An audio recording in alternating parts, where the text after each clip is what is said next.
yaitu pengendalian manajemen.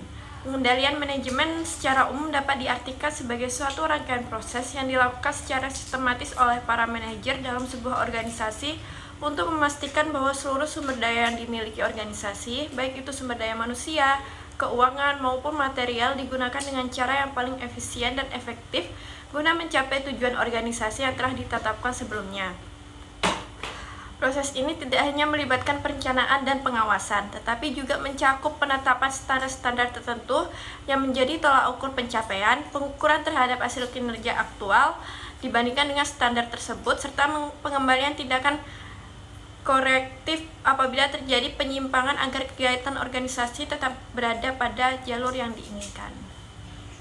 Baik, di sini saya akan menjelaskan tentang pengendalian mutu. Pengendalian mutu merupakan salah satu aspek penting dari keseluruhan sistem manajemen mutu dalam sebuah organisasi atau perusahaan, yang secara khusus berfokus pada upaya-upaya untuk memastikan bahwa setiap produk atau jasa yang dihasilkan dapat memenuhi kriteria mutu yang telah ditentukan. Nah, tujuan utama dari pengendalian mutu ini adalah untuk menjamin bahwa hasil akhir dari proses produksi atau penyediaan jasa tersebut sesuai dengan standar mutu yang berlaku serta mampu memenuhi harapan dan kebutuhan para pelanggan.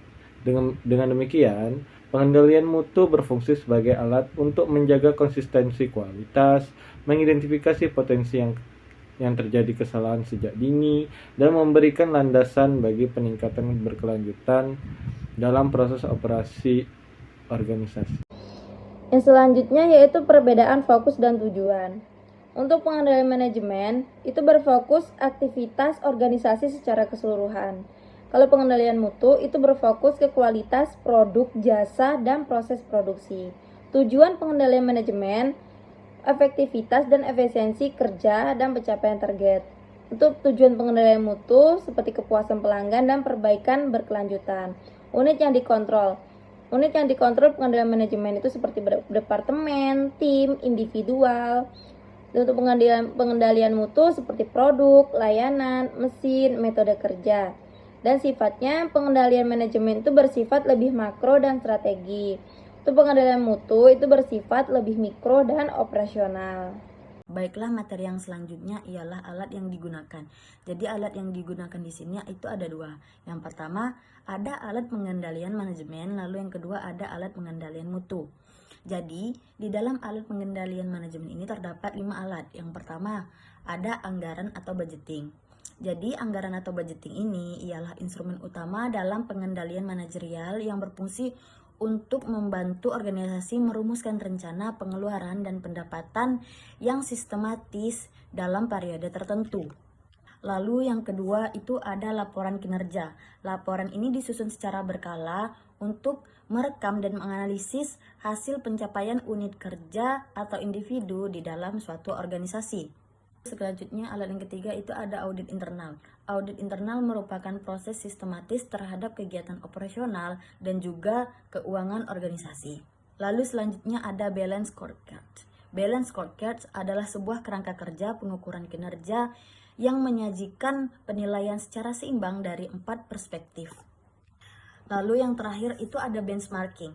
Benchmarking adalah metode evaluasi kinerja yang dilakukan dengan cara membandingkan proses, produk, atau hasil suatu organisasi dengan standar terbaik yang ada di industri sejenis. Baiklah, di sini saya akan menjelaskan bagian yang kedua, yaitu alat pengendali mutu atau NEW. Nah, yang pertama ada A, peta kendali atau control card. Grafik yang digunakan untuk memantau kestabilan proses produksi dan mendeteksi variasi yang tidak normal. Nah, sehingga memudahkan pengambilan tindakan korektif. B, diagram sebab akibat atau fishbone atau Ishikawa. Nah, alat visual yang membantu menguraikan berbagai kemungkinan penyebab utama dari suatu masalah mutu agar akar masalah bisa ditemukan dengan lebih cepat. Nah, yang C, checksheet atau lembar periksa. Nah, formulir yang dipakai untuk mengumpulkan data mutu secara sederhana dan terstruktur, berguna dan mengenali pola masalah atau cacat yang sering terjadi. Mungkin hanya itu.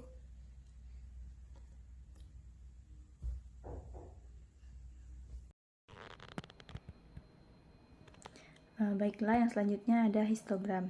Nah, di mana diagram batang yang menunjukkan sebaran frekuensi suatu masalah, kualitas dalam data, membantu melihat pola atau kecenderungan proses. Nah, yang ke Pareto chart, grafik yang menyoroti masalah kualitas yang paling sering muncul atau berdampak besar, berdasarkan prinsip 80/20 agar fokus perbaikan lebih efektif.